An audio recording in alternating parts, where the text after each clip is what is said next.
paramilitarism in Central and Eastern Europe. It's my pleasure to host this event here on behalf of this program and GMF. It takes place in the context of a program that GMF has started a few years ago. It's called ReThink.CEE Fellowship. This is a program that we started in order to support and enable next generation thinkers from Central and Eastern Europe to do policy research on pressing issues of the region, Central and Eastern Europe. Both of our speakers today, Matej, Kandrik, and Weronika, Grzebalska, are fellows in this program. So I'm particularly happy to also welcome the two of them. Before we go into the topic, though, I would run you briefly through 3 or 4 technical points regarding this online event today. The first is we will record this session. There's been requests from a number of people to record it and put it online in order for those who can join us here today to be able to follow the discussion later on. The second is we have timed this to 75 minutes. We could obviously go over a few minutes if there is strong interest from all of you. But obviously, we know we all have other commitments, so we will try to stay within that time frame. And the last one is that we will use the chat function for any questions that you may all have. Feel free to insert your questions in the chat function anytime. In the interest of time, I will then read them out or paraphrase them. This is typically the faster way in this format than giving everybody the floor. I hope you understand. Now, when it comes to the topic of paramilitarism in Central and Eastern Europe, those of you who follow the region more closely will certainly have seen some of the expressions of this development, especially over the last 10 years. We've seen civic guards emerging, we have seen vigilante groups emerging. There's obviously more organized paramilitary organizations in some countries for many years already, in the Baltic states, for instance. In the context of the Ukraine crisis, we have seen volunteer battalions. So there is a very broad range of groups that we broadly characterize as paramilitary. And obviously, these groups come both with challenges and potentials. I mean, the clear challenge here is that these groups relate to the monopoly of power. That is the key characteristic of the modern state. So what does the emergence increasingly over the last about 10 years of such groups in the region tell us about state functionality, state capacity, also feelings in society about security? So there's a very challenging set of questions that emerges around those groups in the context of democratic states across Central and Eastern Europe. The other side is obviously there also is a potential in here. Clearly, the region of Central and Eastern Europe is one that in many ways is very challenged from a security perspective, increasingly so over the last years. I mentioned the Ukraine crisis, but there are other contexts, obviously, typically relating to the large neighbor, Russia, of this region, but not only. So there is potential also in these structures.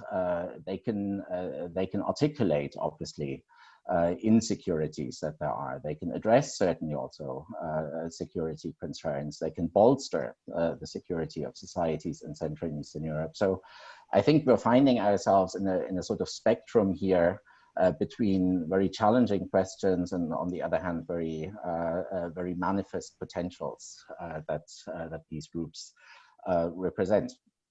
And if you look at that sort of complex of questions at this development, then for me personally, it's quite surprising to see that there aren't all that many comprehensive studies of this phenomenon. We have a lot of anecdotal evidence, but there seems to be very little more systematic treatment of this issue. And when Matej last year came to us with a proposal to research this in more detail, I completely felt that, I mean, this was a topic we absolutely had to take, because we're also obviously within this program and as a think tank looking for issues that are undercovered, and this clearly is one in my opinion. So Matej, in the context of his fellowship over the last year, has produced a very comprehensive research piece on the issue of paramilitaries in Central and Eastern Europe. It was just published a couple of days ago, so it is also online. But obviously, we're also very happy to have Matej here to present the key findings and insights of that paper, also some of the recommendations that result from his research and that he captures in his paper. So I will hand it over first to Matej for the presentation of this paper. In his principal position, Matej directs a strategic policy institute in Bratislava in Slovakia called STRATPOL. He also has the logo right behind himself. And following Matej's presentation, I will ask Weronika Grzebalska to comment from her end. She also has devoted years of research to this topic. She works at the Polish Academy of Sciences in Warsaw as a researcher, and she's the best person we could think of to comment on Matej's findings. And then afterwards, we will open it for questions from all of you. I see we have quite a substantial group of participants. And as I said, please use the chat function in the course of the presentations or later on in the question answer part of our event to pose your questions. And we will make sure that Matej and Weronika respond to all of them. Matej, take it away with your findings and recommendations on paramilitaries. Thank you, Joerg. Thank you for a great introduction, and I will follow up when you ended. Certainly, as we think about paramilitarism in the Central Eastern Europe, we are thinking about the phenomenon which has two phases. As I structured my work, my research, I would say these two phases are composed of the threat and the opportunity. Paramilitarism as such includes both legitimate, lawful, and socially positive civic voluntary participation in defense, and at the same time, state challenging, often extremism-driven, socially negative behavior.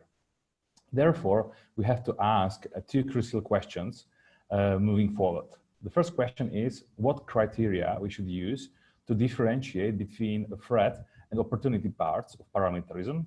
And the second question is, how should states actually approach to limit the negative side and to support the positive side of paramilitarism?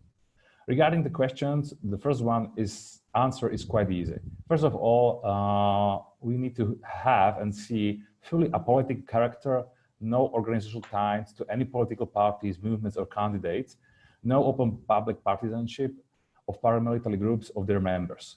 Also, what's very important, it's anchoring of the values of such organizations in pro-democratic, human rights respecting and inclusive set of values.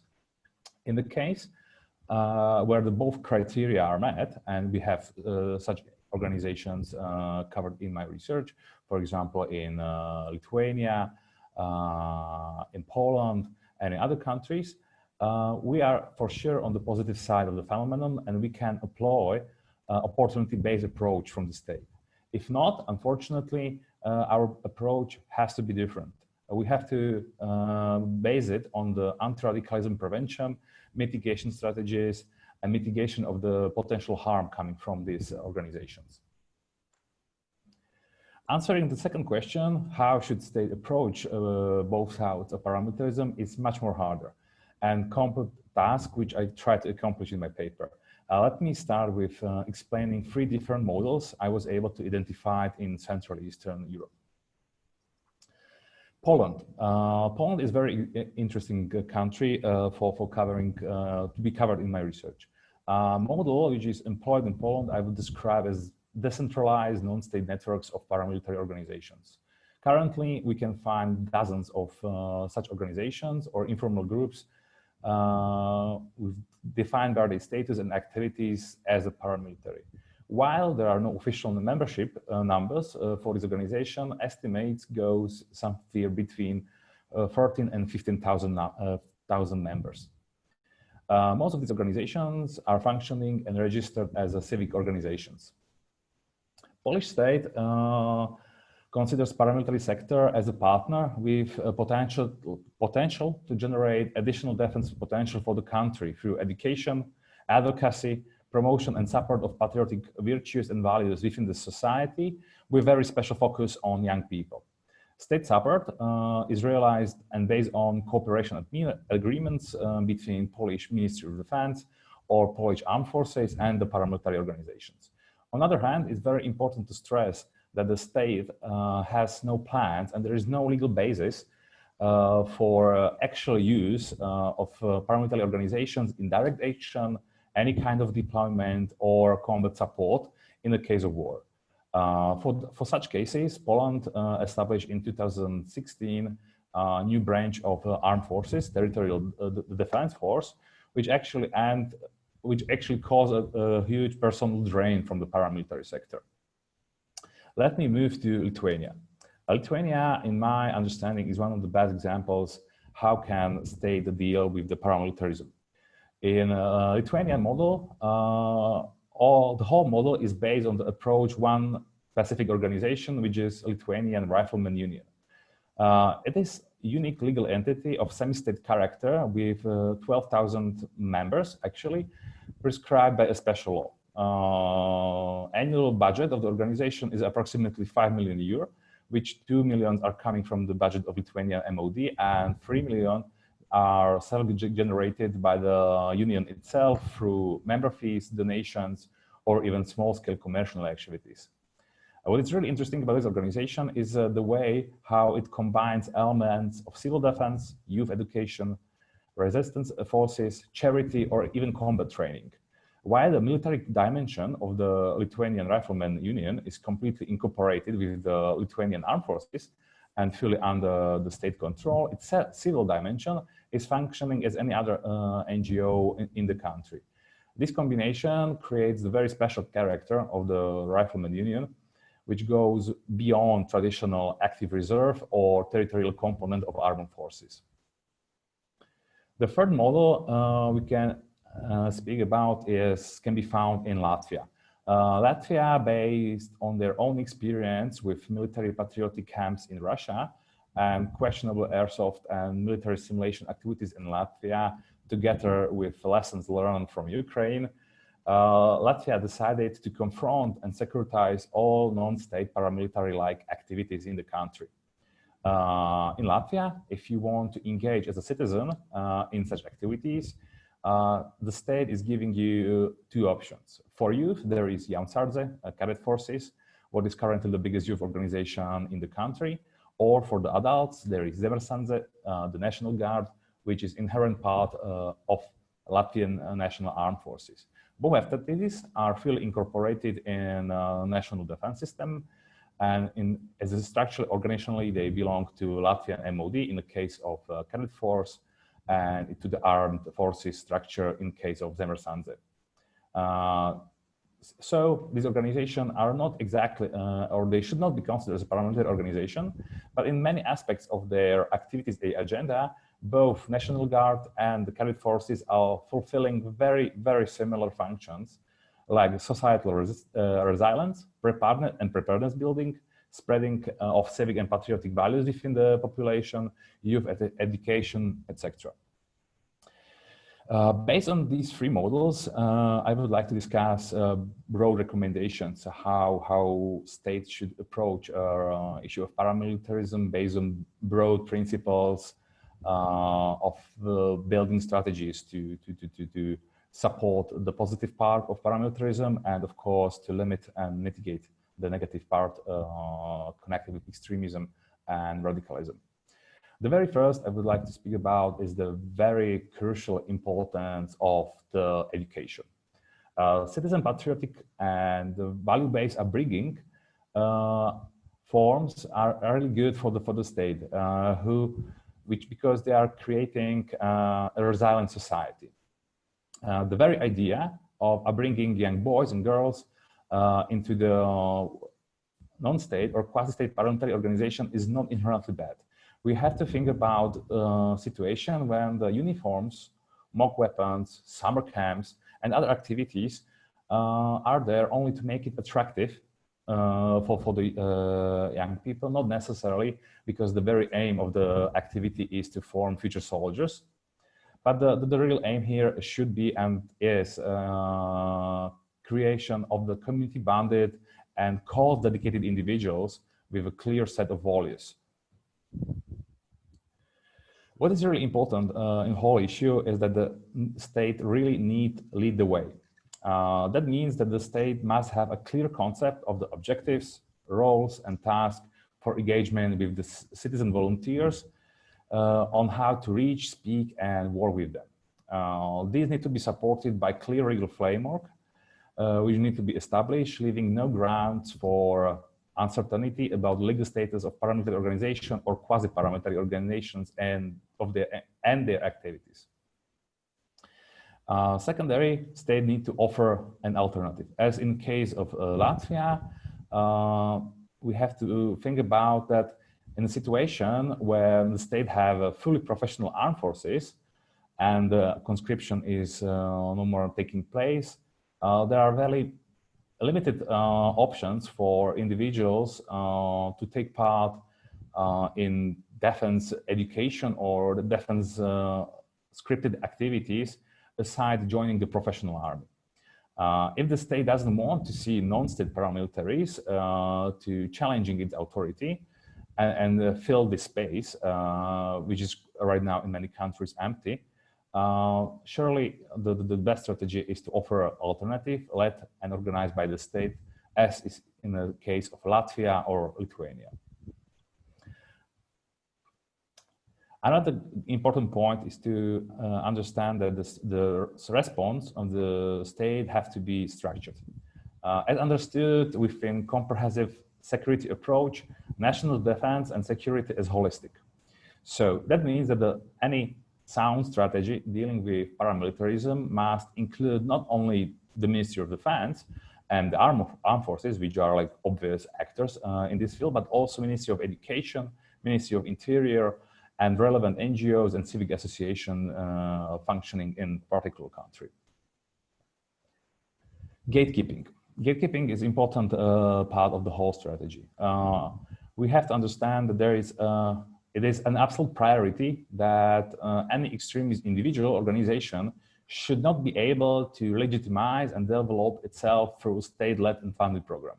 That means that anyone trying to get accreditation or another form of formal access to the national defense system should vet it in a similar way to how professional soldiers are actually vetted. This is closely connected with the point of such organizations being apolitical.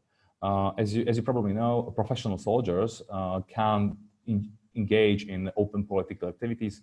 They are not able to candidate for public roles, and very similar criteria we should employ to paramilitaries and their members. Last but not least, what state needs to do is to limit the space for bad actors. Paramilitaries with any kind of political agenda, vigilantes or extremists must not receive any kind of state recognition or legitimization. On the contrary, it's very important that state must ensure that they are not able to create the impression they are part of the security forces, which is the case in many countries, that non-state paramilitaries are trying to look like police or look like the armed forces, trying to legitimize themselves and trying to connect their activities with the official forces of the state. This can be done, for example, from placing limits on the use of the official uniforms of any armed forces of the country, of course, limitations of the firearms regulations, and so on. In my opinion, also, what I would mention as really important, the state should be able to prohibit membership of professional soldiers or policemen or servicemen in any other armed services in such groups.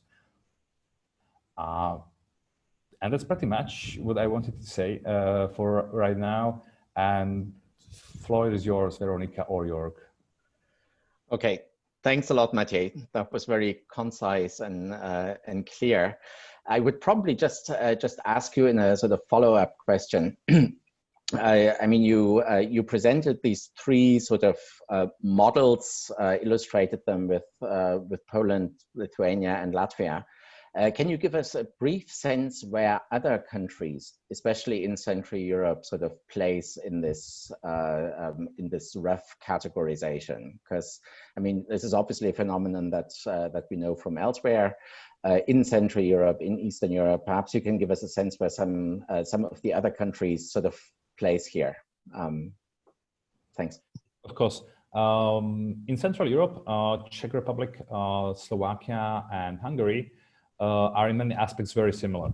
The paramilitary sector is heavily influenced by extremists, especially far-right extremism groups, which in many cases risen as a reaction or triggered, the rise were triggered by first the war in Ukraine and secondary by the migration crisis, which work as catalysts for this organization to gain more public traction, broad membership, and so on. Very special and very different is the case of Ukraine, because as everybody knows, the Ukraine is still engaged in armed conflict with the separatists in the eastern Ukraine, and the whole story of the paramilitarism in Ukraine changed dramatically since Euromaidan revolution. For us, I think it's good to watch and observe the Ukrainian case, because there we see how far many issues with paramilitary organizations can go if they are not tackled properly in the very beginning, and especially how the whole logic of the sector changes in the presence of a real armed conflict. Okay, great. Thanks a lot. Move over to Weronika. I think there's plenty to comment on from your end here.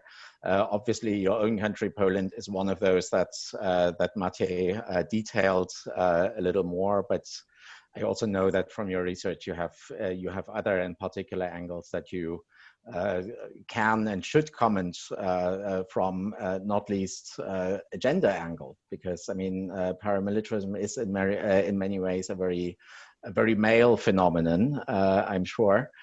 So there's plenty of angles for Weronika to take from here. Go ahead, Weronika. Thank you very much. Didn't really include the gender angle. Guess I'm a bad gender expert, but of course I'll be happy to talk about it if maybe in the later part. So of course, thank you so much for having me here. I'm really honored, and I would like to start by congratulating Matej Kandrik on publishing this really much needed and pioneering research on a topic that, as Joerg mentioned, is really gravely understudied, not only in academia, but also in the policy realm.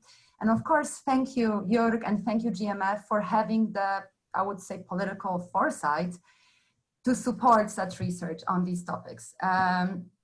So in my short commentary, I thought I would do or attempt to do three things. And I checked the time. I shouldn't overstep the boundaries.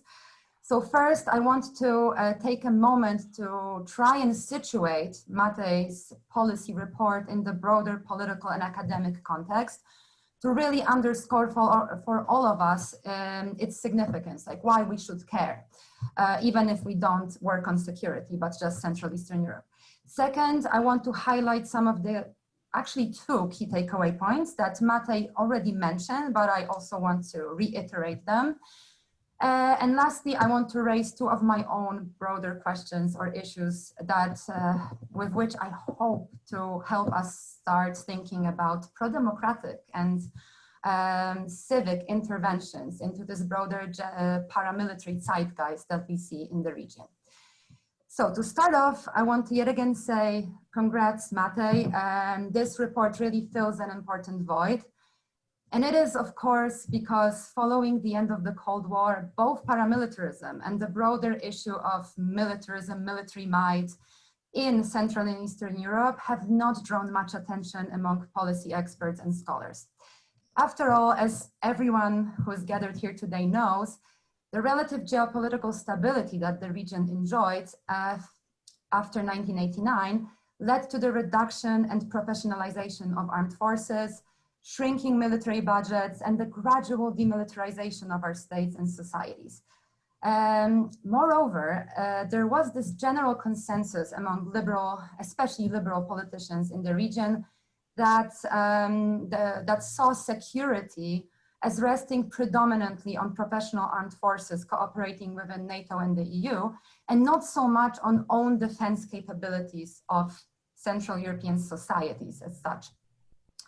But as we know from Matej's report, all of this is now rapidly changing following a number of crises that Joerg already mentioned, the Russian annexation of Crimea, the refugee crisis, climate change, the COVID-19 pandemic, to name but a few. And all these crises have led Central European states to look for new ways to engage their citizenry in the realm of security and defense. So how I see it, and of course not everyone has to agree, is that we are kind of living in a transitional period. A period where this old model of civilian states protected by professional armies is slowly waning, but the new model of civil-military relations is not yet fully developed. And there I see the core significance of Matej's paper, in that he actually captures this transitional moment and makes us all think about it for a bit longer. So moving on to the second part of this commentary, two takeaway points from this paper that I see as very relevant and strong. So the first one, especially those of you who have read the paper or will have a chance, will see that its big strength lies in this comparative analytical approach. So Matej certainly does not lump together all paramilitary developments in a region under one framework. As he already told us, he provides a very useful typology of paramilitary actors on two interconnected axes. So one is, of course, the relationship to the state. One is the relationship to radical politics. And just to reiterate, so how the author sees it is that paramilitary actors in the region fall on a spectrum between two ideal types. And on the one end, the author situates the Baltic model, right?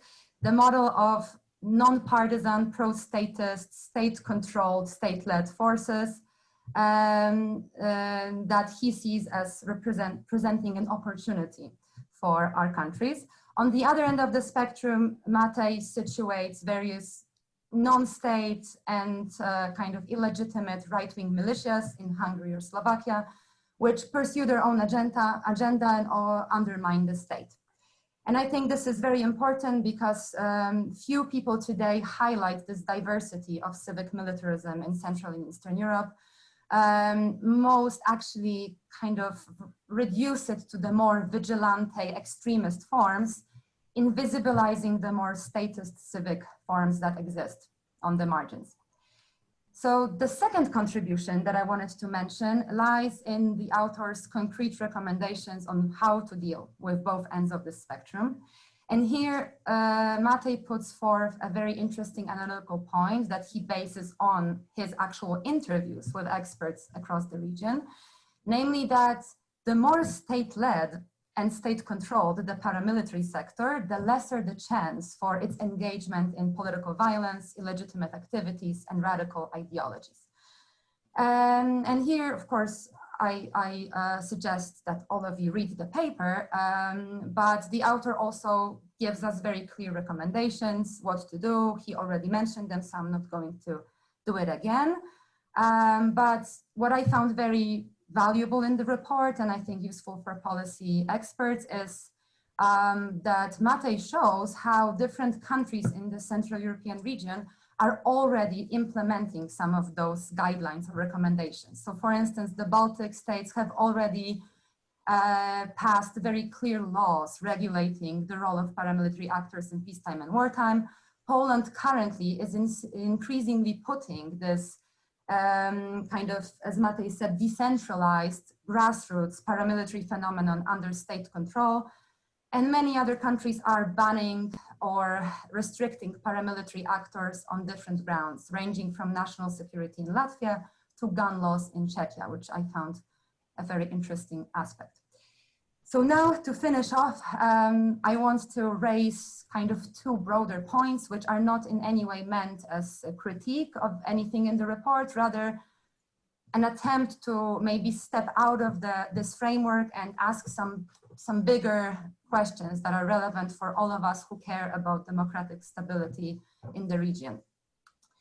So the first question I had when I was reading this report and in my own work on paramilitaries, the first question relates to the conception of security that underlies growing state support for paramilitarism in Central Europe.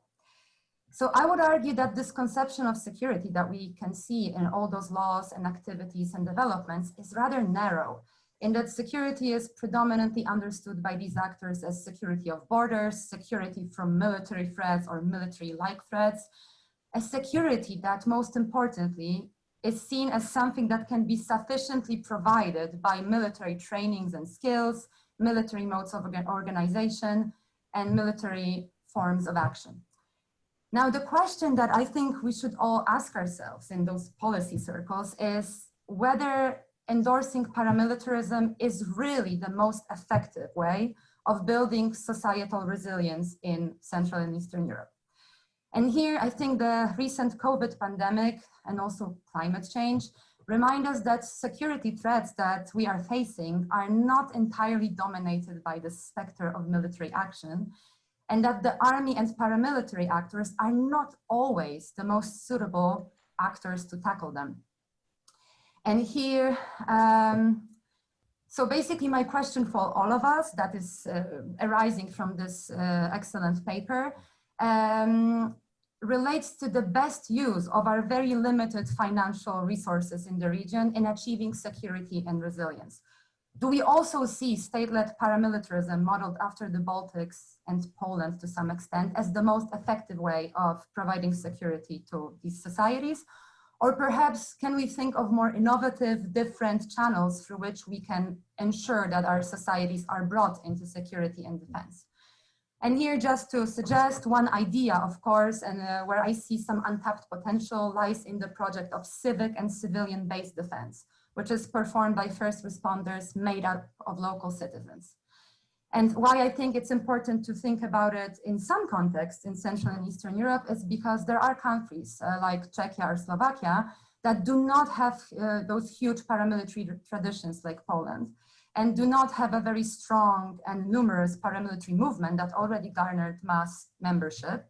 So they actually present an opportunity for those more innovative policies. Maybe rather than, implementing the Polish model, that's where we can think of this innovative civilian-based defense, and maybe it would actually fall on fertile soil.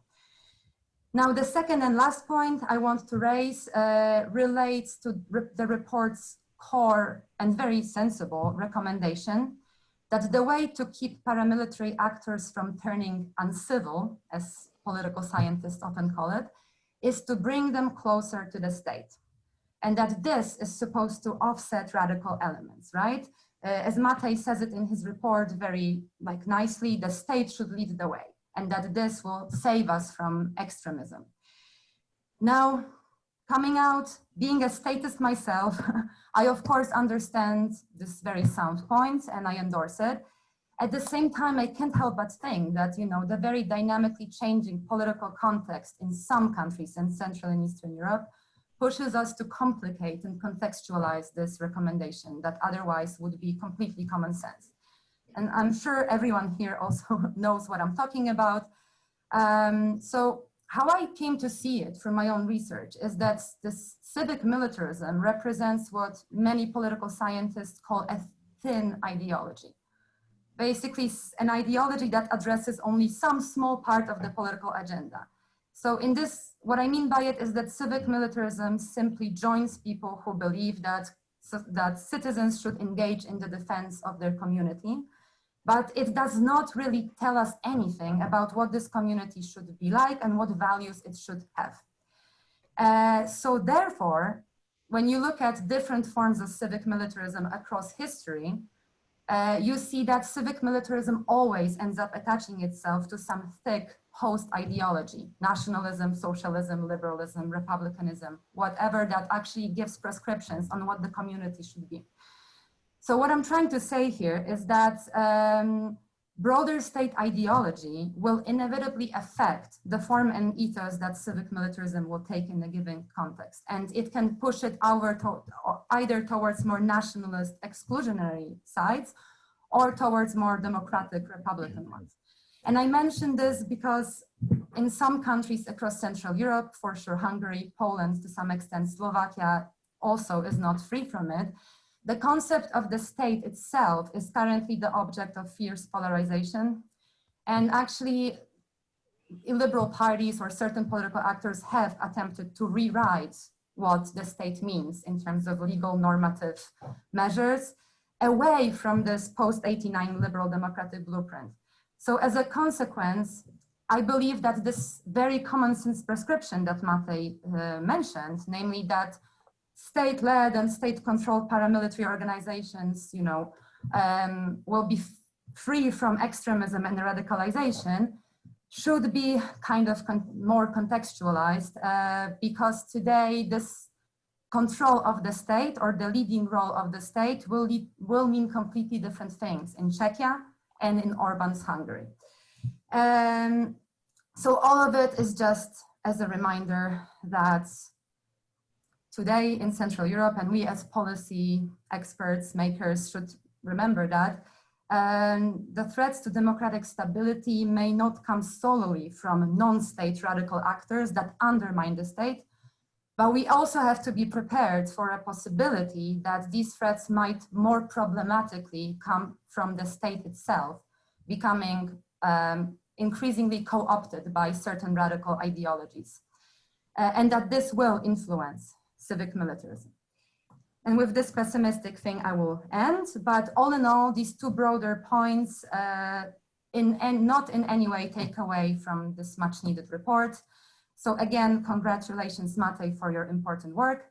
And I really hope that it will be widely read and it will start a discussion in our region about how we can bring society into defense in ways that are also aligned with broader democratic goals. Thank you. Fantastic, Weronika. Dziękuję bardzo.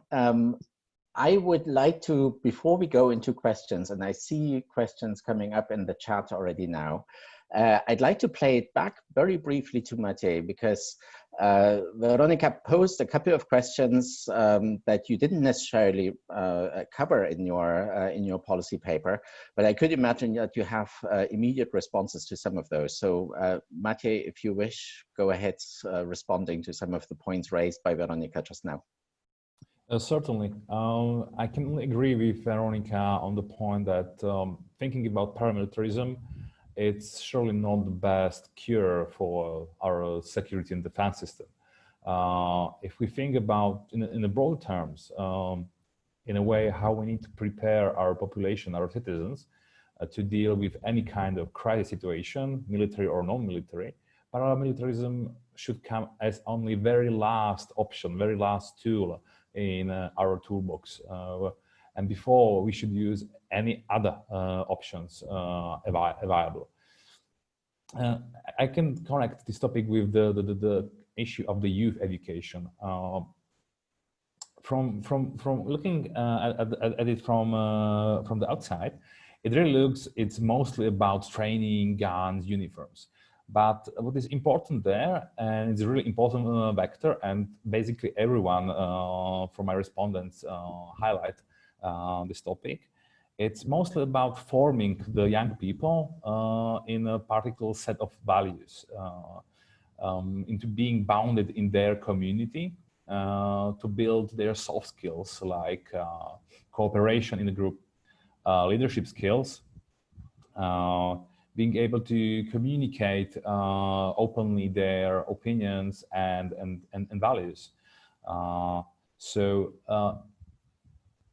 Far from being, about shooting training or first aid, which are also very important, there is this broader basis of skills which kids and young people can learn and are important for them, can be important for them in their further life as adults, just to be a good citizen, which believes and follows the basic democratic values and doesn't end voting or supporting any radical or extremist element and the political spectrum. So actually, in many cases, these activities can work as a prevention from youth radicalization, but also crime, because if state provides a systematic approach and engagement with the young people, as any other, the case doesn't have to be in a military or crisis training. Simply, if you work with the children and forming your own citizen, in order to be viable members of the society, this is certainly a much broader topic and not necessarily connected only with the paramilitarism. If we imagine as a pyramid, the paramilitarism should be on the very top, and under it we should speak about social cohesion, trust of the citizens toward its states and institutions, and many other topics which creates the basis for the resilience and preparedness of the society. The skills and toolbox you can learn people anytime, almost anytime, but the value-based approach is really the most important here. Thanks a lot. There's two questions that I just want to play to you. The first question about Russia. There is a variety of paramilitary structures, obviously, in Russia, but the one that is most infamous, notorious, is the so-called Wagner group. So the question here is to which extent some of the Russian expressions or its model of paramilitarism relates to some of the things, Matej, that you have researched for Central and Eastern Europe. A relating question here is what kind of role this Russian expression or Russian manifestations, structures of paramilitarism play in relation to frozen conflicts in the post-Soviet space. And the second question that has come in basically resonates with some of the things that Weronika said last. Question here is, I mean, once you have in place a system of state-led or state-regulated, controlled paramilitary structures, what if the state starts to abuse those structures for whatever ideological reasons and shifts on the part of those in power? And then there is a third question that hasn't been formulated yet. It comes from Jamie Shea. Jamie, do you want to ask that question directly rather than typing it up?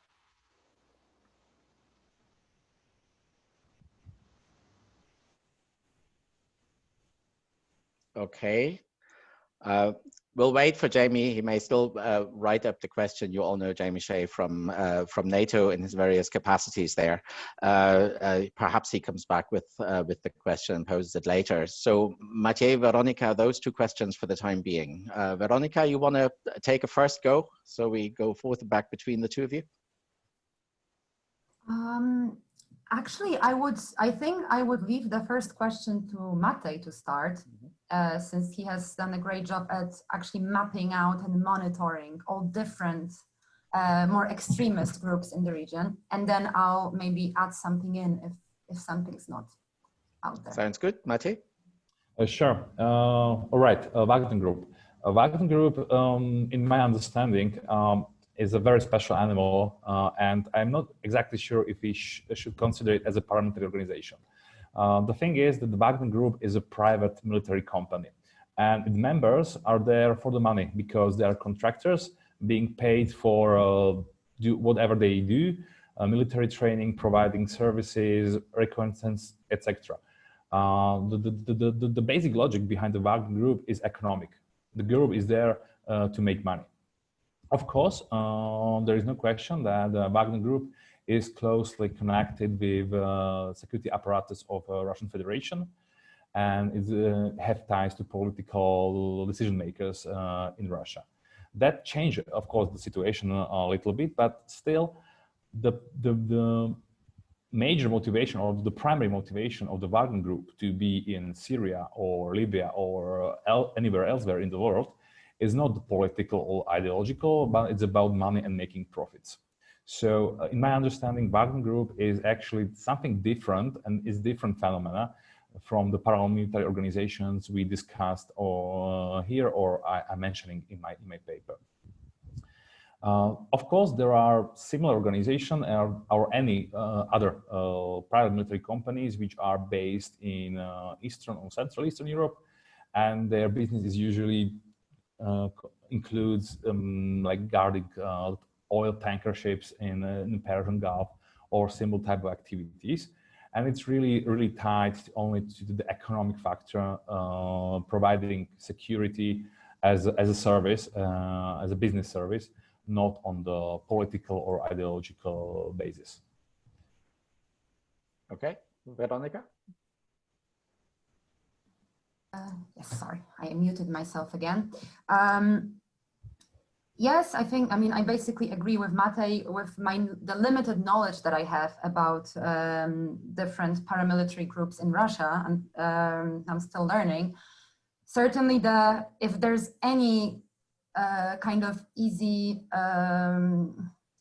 similarity between these actors, then I would probably look at the youth movement called Nashi. It was quite popular some years ago.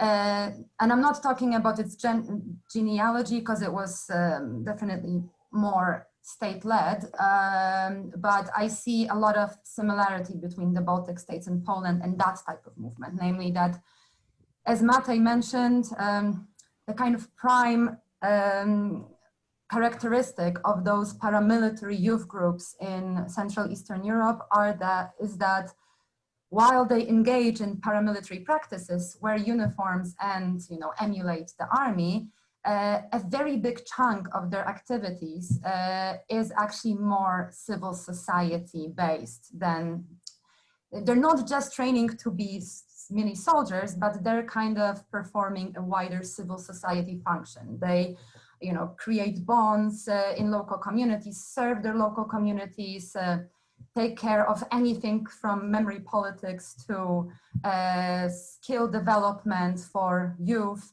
help youth advance themselves in their careers and so on. So it's kind of a broader civil society movement. In many ways, this Nashi movement by certain critical scholars is also seen as such. However, at the same time, it is very pro-Putinist and kind of directed from above, which I do not think is the case in Poland for sure. At the same time, this kind of jumping into the second question, this is always this threat or big challenge that we have to remember in our region right now. Because if we were discussing this 20 years ago, I think, or even 10 to some extent, then I think we all would focus on non-state, illegitimate violence as the biggest challenge. And we would see radicalization as something coming from above and from the outside and infiltrating those groups. But today there is this broader challenge, namely what I tried to discuss and what I see Iva Vukusic mentioned, namely that the states itself in certain, of course not everywhere in Central Eastern Europe, but in Hungary for sure, in Poland to some extent, are under a very deep transformation. And this transformation, touches upon the legal basis, but also on the kind of values. And we see oftentimes that those values can tend to go towards this more nationalist, exclusionary side. And then the question is, what happens then when, the states that lead those groups are, they actually attach civic militarism to those more radical values. So basically, to say it very bluntly, what happens when Matej's recommendations get implemented in Hungary next week, right? Of like basically the idea of creating state-led paramilitary groups that that fulfill certain party ideology, and I think we also have to kind of have answers for that, but there's no easy answers.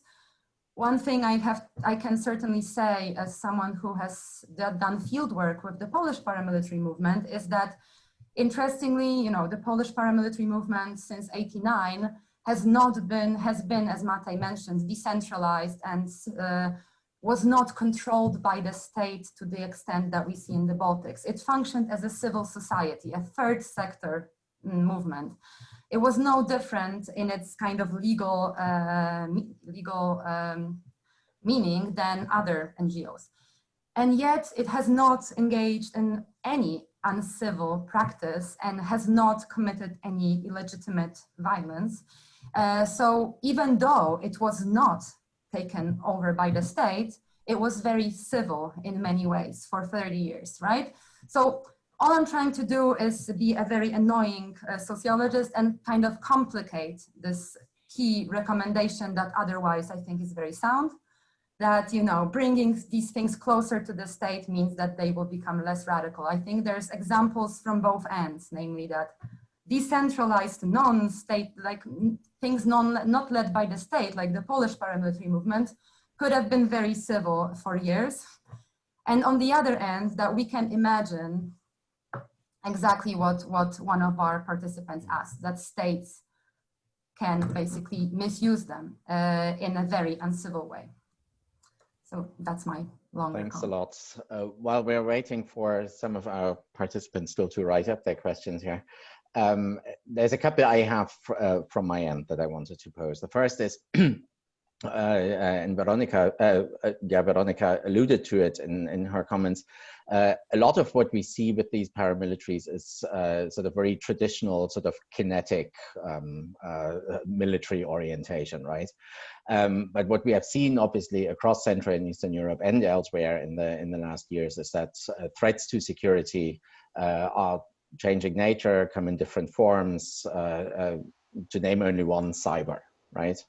There are initiatives across Central and Eastern Europe that fight cyber interference in individual countries.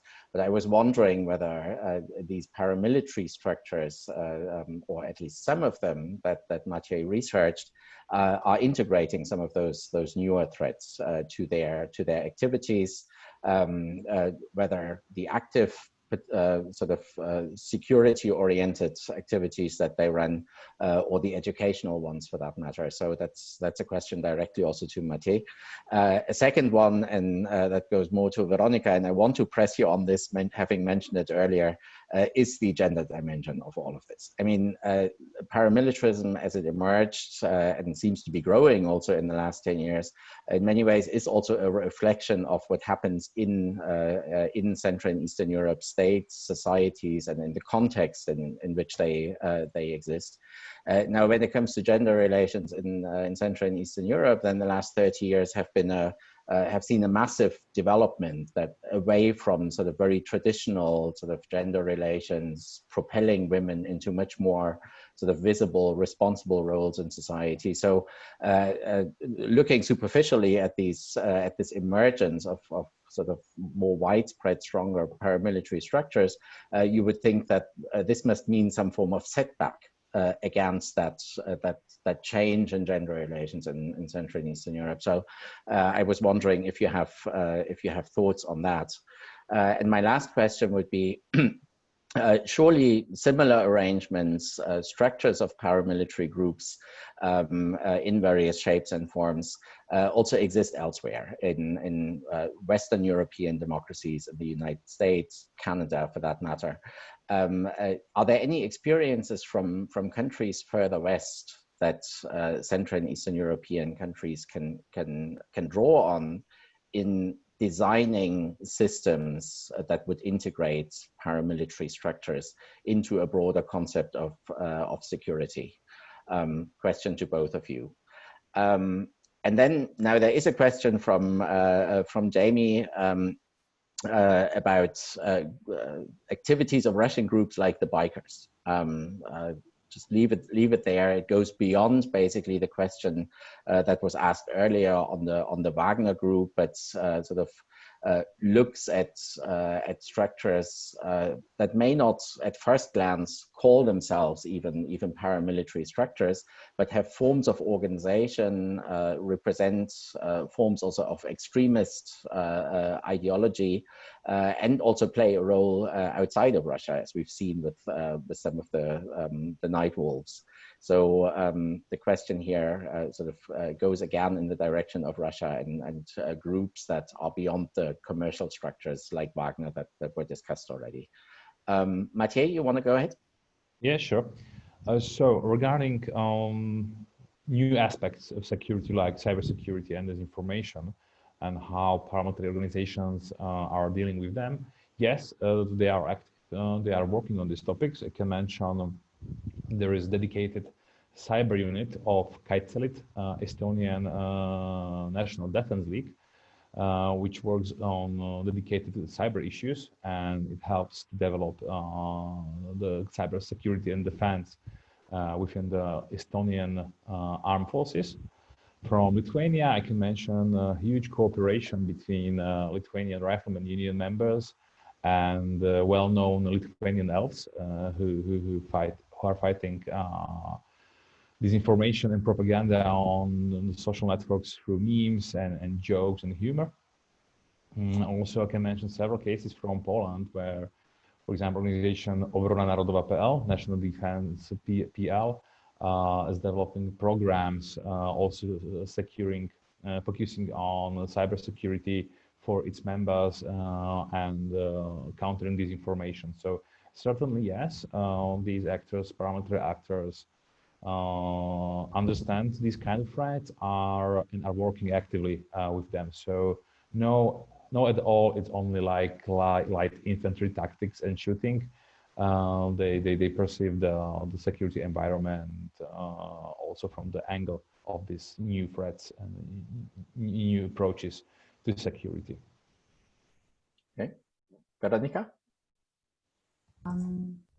Yes, thank you. So just a quick comment to what Matej mentioned. I think there's, as far as this integrating of novel threats and holistic concept of security into these activities, one thing that should be mentioned, I think, is that most countries in the region, and certainly Poland, again, that's what I unfortunately know most about, they don't even have a kind of plan of civilian defense. And basically our civilian defense as a system is in many ways non-existent, completely underfunded, depopulated, and it does not function. Basically everything we've seen after '89 was just rolling it back, and it's non-functioning at this moment. And only a few months ago have we actually started seeing our authorities talking about it.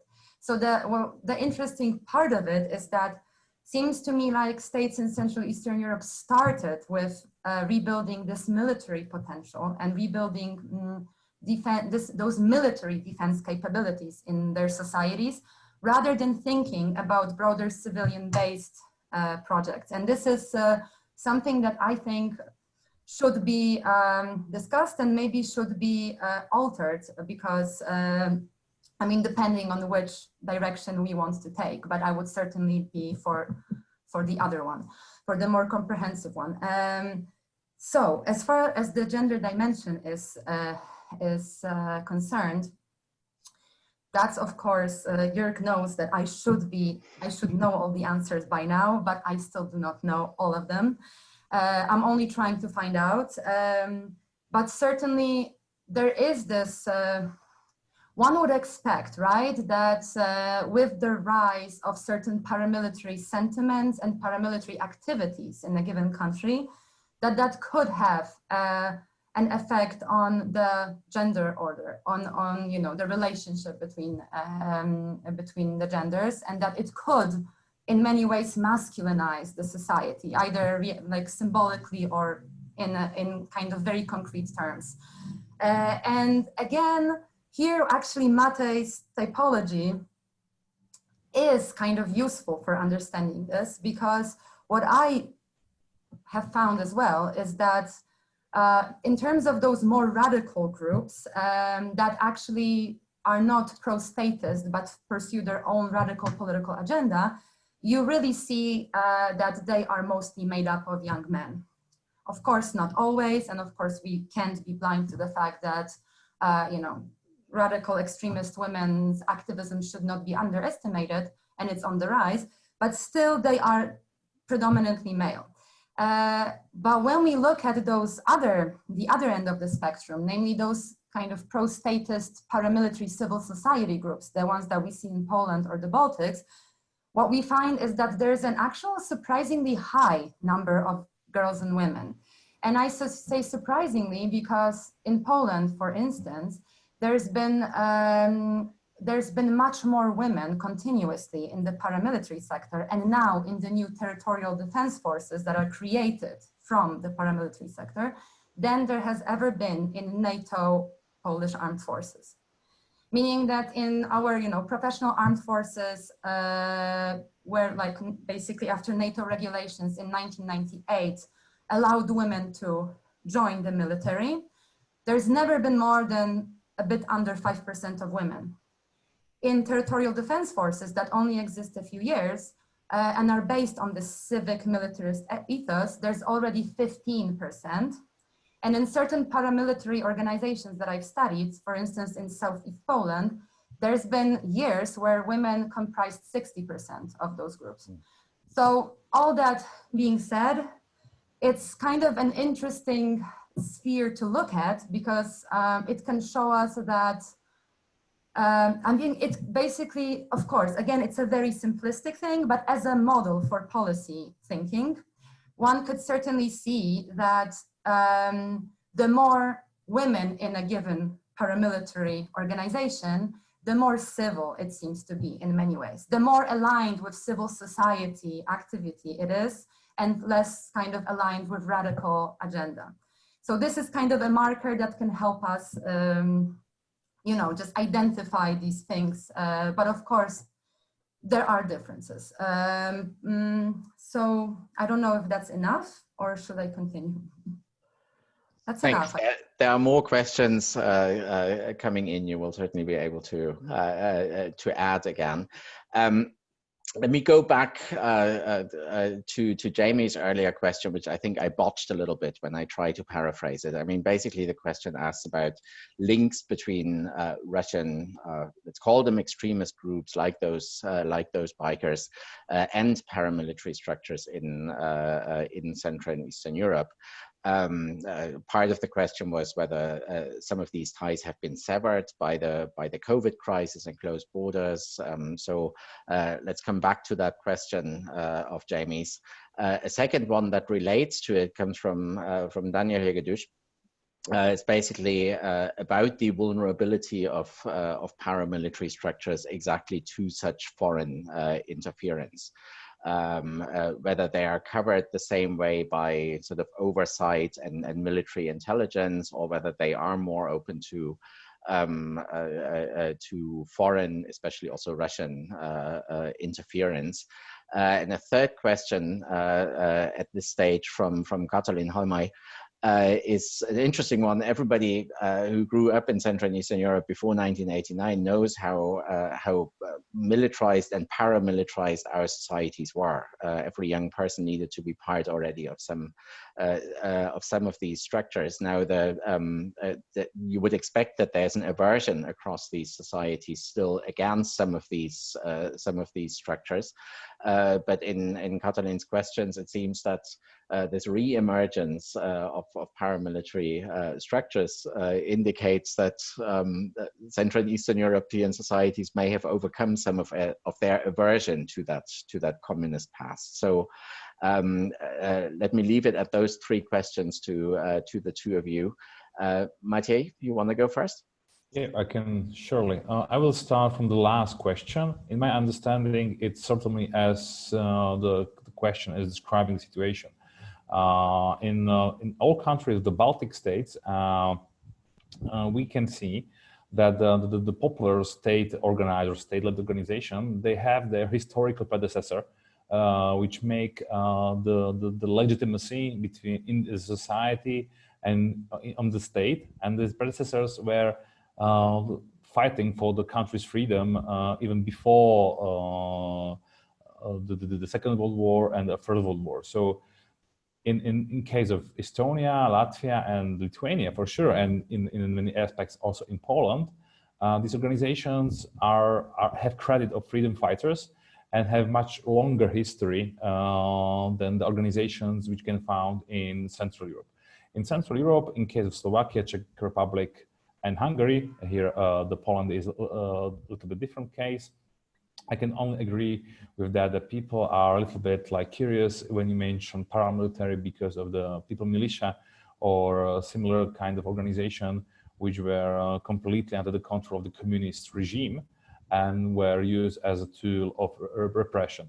Even in cases from Czechoslovakia, I can mention there was a union for cooperation with the army, which was a like umbrella-like organization for all divers, people who were sport driving, paragliding, etc., radio amateurs, all kind of activities which were found to be useful somehow for the national defense, were put under this one union for the cooperation with the army. Right now, there are a lot of discussions that we might need something similar like that organization back again, but of course there is a huge pushback because of course, under the communist regime, there was a lot of ideology around the work and activities of the organization. So I can only agree with the point that due to the historical heritage in Slovakia, Czech Republic, and Hungary, we are not that keen to thinking about bringing these things back, while in Poland, Estonia, Latvia, and Estonia, where they have a historical model before the totalitarian before the Soviet Union or the German occupation, who fought for the freedom of the countries. There is the optics is absolutely different. Mm-hmm. Okay, thanks, Weronika. Just to add some additional context.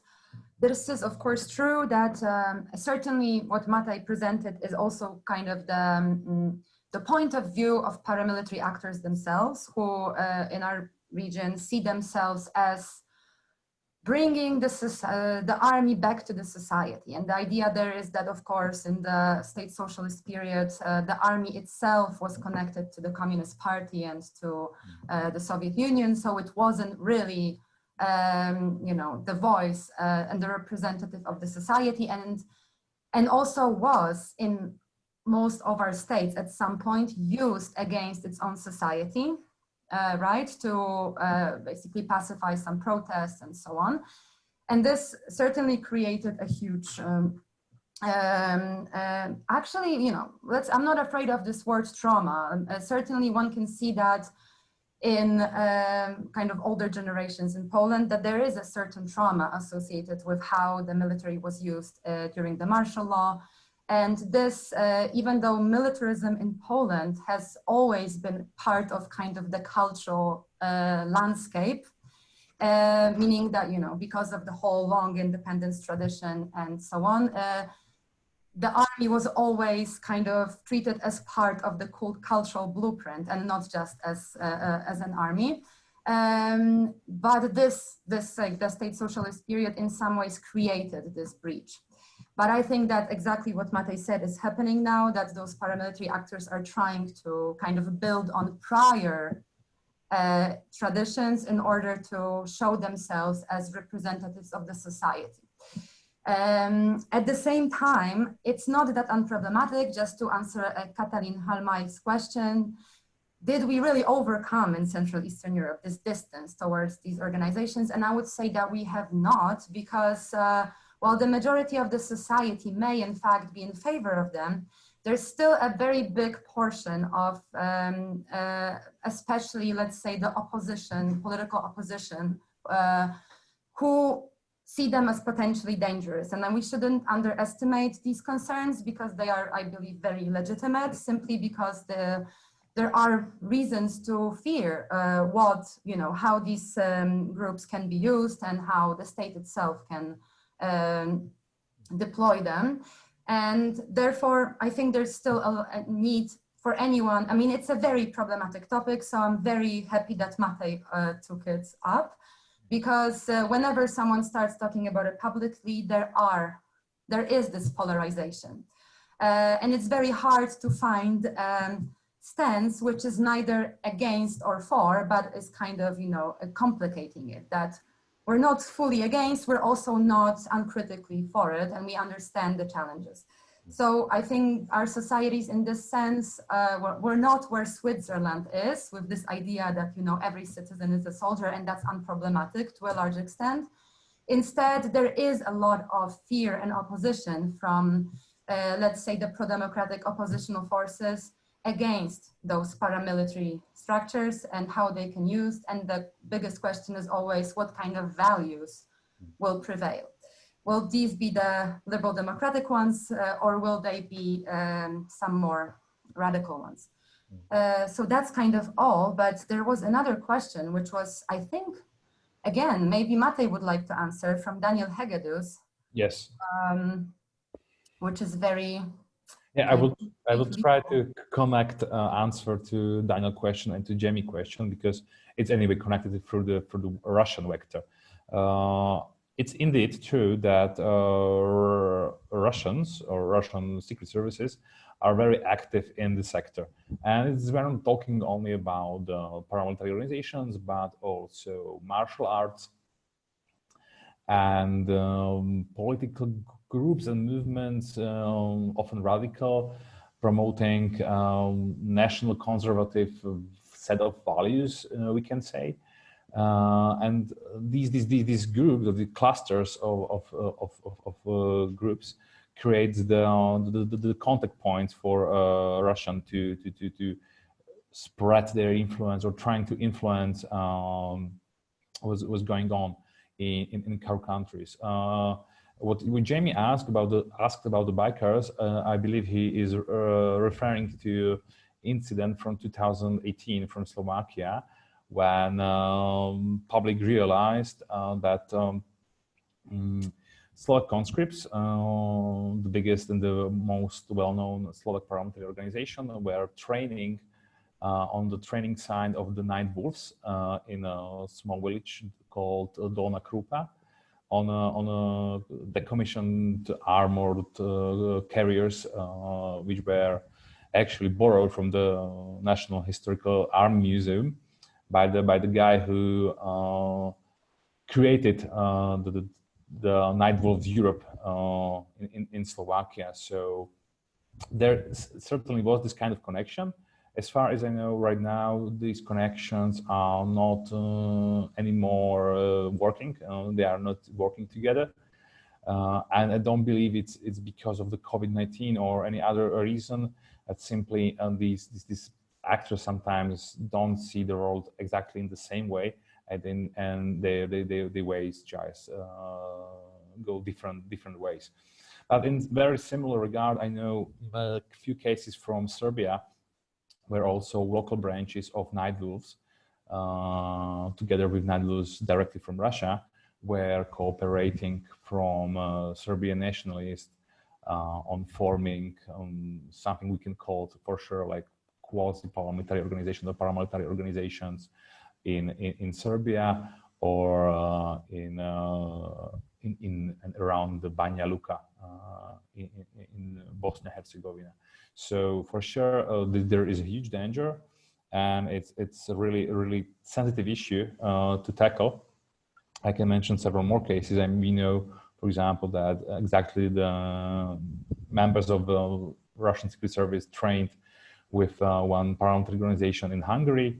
We know, or like Latvia decided to ban any kind of airsoft or military simulation exercises on its territory due to the suspicions of engagement of Russian again secret services in such trainings on their territory. So to answer your question, if this sector is more vulnerable than the professional armed forces, of course, it's not even a question, because while professional army and counterintelligence have its procedures and methods how they work, and they are being covered, if not 100%, but the cover is quite reliable. In the case of paramilitary organizations, there is no such a thing. As far as I know, yes, these organizations are being monitored by the secret services. They are in public attention, but I would say you can't compare it really with the level of the control and oversight as the professional armed forces have. Thank you. With everybody's permission, I will add a few minutes because there is a couple of questions that still have come in.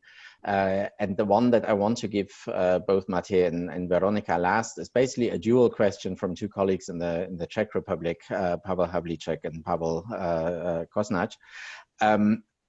It basically is a question about what drives people to join paramilitary structures. Are there any patterns? Are there specific sets of values that can be identified among those that take an interest, join paramilitary structures in Central and Eastern Europe? Is there anything we know about that sort of value base or profile of your typical paramilitary volunteer, as it were? Matej, Weronika, we take this as a last sort of question. Feel free, obviously, also to add other points that have come back to you that you wanted to cover earlier. But as a last round, let's start with that question from our two colleagues in the Czech Republic. Okay, well, in my experience, we should differentiate two groups. First one is, of course, the youth and young people.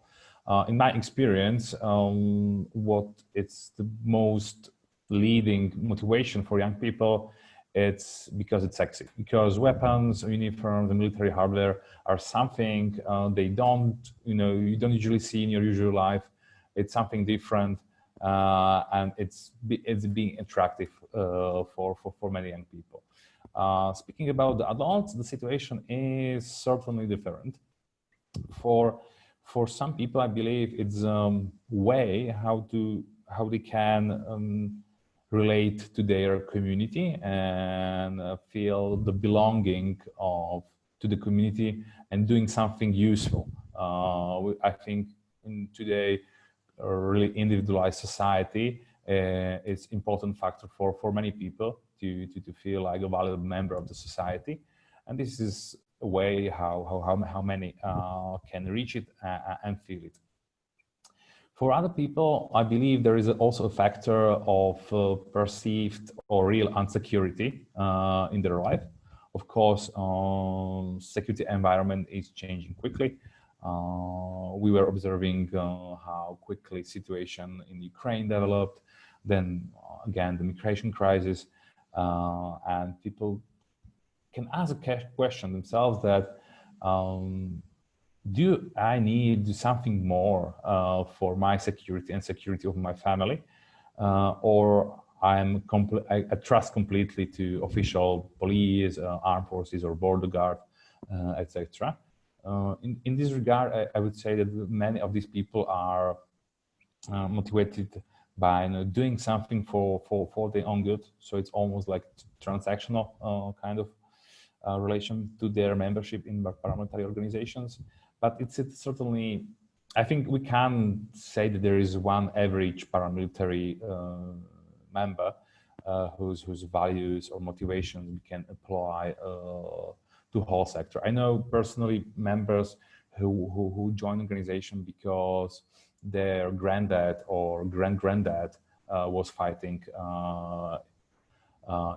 in such organization against Soviets or against Nazis, and for him or her it was about historical heritage within the family.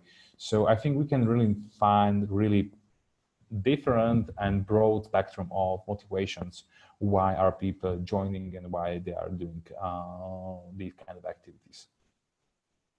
Thanks. Weronika, your thoughts from Poland and elsewhere?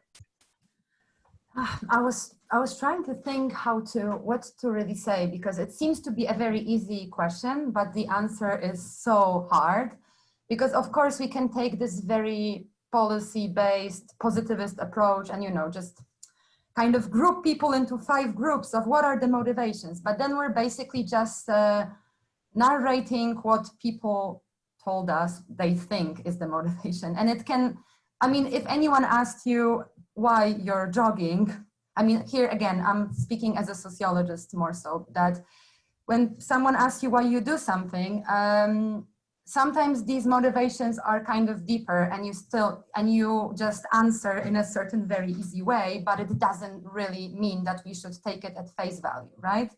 In other ways, we shouldn't you just do this questionnaire and think that it reveals the reality of, let's see, 30% of people do it because of family, 40 because of hobby. Well, sometimes the truth is deeper, right? So how I like to think of it is that obviously people have those surface level motivations that they mentioned for different reasons. But one kind of useful thing which has been in social research for decades is this kind of narrative method of finding a deep story of a given group. And that the concept of deep story was recently popularized by Arlie Russell Hochschild, American sociologist who wrote a book about Tea Party voters. And the idea of a deep story is that it's kind of this metaphorical, deeper story that a given group has about themselves and the world around them. It can be metaphorical, it doesn't need to be, you know, very concrete, but it has some truth about their experience and how they view the world. And this can paradoxically tell us kind of more about this broader spirit than, you know, those surface level motivations like, I like running and I have family members. And this deep story, at least what I found through, I think, over 50 interviews with different paramilitary members, is kind of, I mean, it's not surprising. It's kind of a story of post-security, a story of people feeling insecure on very different levels of their life. Obviously, the most obvious level is the geopolitical level. We do not really know what awaits us. We see that, you know, some Pax Americana might be over, but we don't know what's coming after. But there are other levels of it, which is basically also feeling that the states we live in Central Eastern Europe are somewhat weak states. They're ineffective states, right? They do not really provide certain public services that basically ground us and make us feel secure. So if we see during COVID that there's not enough tests and there's not enough places in the hospital, how are we to feel secure about potential war? And finally, this kind of insecurity is also relates to the feeling of very many people in our region that they have been deprived of a certain access to the state, namely that their needs and their interests have not been represented by mainstream political parties, and that therefore they cannot influence their present and their future. And all of this, I would say, this kind of insecurity is what really binds them. But I do understand it's kind of more of a metaphorical answer, but I think paradoxically this tells us more about where these people are today than, you know, those kind of positivistic ideas of what drives them. But just to say one last sentence, as I mentioned, I really think this civic militarism is this thin ideology. It connects people with like one core idea, that citizens should combine their forces to defend themselves and their communities. But it doesn't really tell us anything more about these people, right? And in my own research, I've met people who are left-wing voters, right-wing voters, far-right voters, former liberals turned illiberals, feminists, Catholics. Of course, the majority are, at least in Poland, right-leaning and kind of supportive of the government. At the same time, it doesn't need to be so. And we see that this thin ideology can be connected to a more liberal or even social democratic project. And it wouldn't be, you know, kind of counterintuitive intuitive to this civic militarist spirit. It's just that no one has created this project yet, and only certain right-wing forces have co-opted it, but other actors are kind of weary of it and don't want to engage in it. But it does not need to be so, and I certainly hope it will not be so for very long. Thank you very much. I mean, clearly there's plenty of questions left to be answered. I apologize to those whose questions I can't take anymore. I think what's become clear also from what Weronika just said last is that we're in many ways still also at the very beginning of understanding some of these aspects around paramilitaries. And this again, I think, highlights the value of Matej's research and the paper that he's done, because it does take us some way in this direction. So congratulations again, and obviously also my appeal to everybody: do have a closer look at his paper in follow-up to this session. With that, there's two things that remain for me to be done. The first is to thank you all, to thank Matej, to thank Weronika, to thank all the participants who joined us for this session, for the many questions that we got, both speakers for the answers that they provided in response. I think this was a very rich discussion and a very short 1.5 hours that we've spent here. So certainly, in my opinion, time very well spent. Thank you also to my colleague Elizabeth, who's been helping to set this session up. We were fortunate that all the technology did work and didn't interrupt us in this very interesting conversation. My last point is that we will hold a next discussion in this framework of the ReThink.CEE fellowship at the German Marshall Fund in 2 weeks from now. On the 17th of September, we will have a session on digital organizing. It's a colleague from Belarus, which obviously is all over the news these days, and the role that forms of digital activism, forms of communication play in developments as we just see them unfolding in Belarus. So certainly also a very timely topic. You will all be invited to join us for that, and I certainly hope to see many of you again in 2 weeks' time on the 17th of September for that next session. Many thanks to you all. Be well, and until soon, I hope. Thank you. Thank you very much.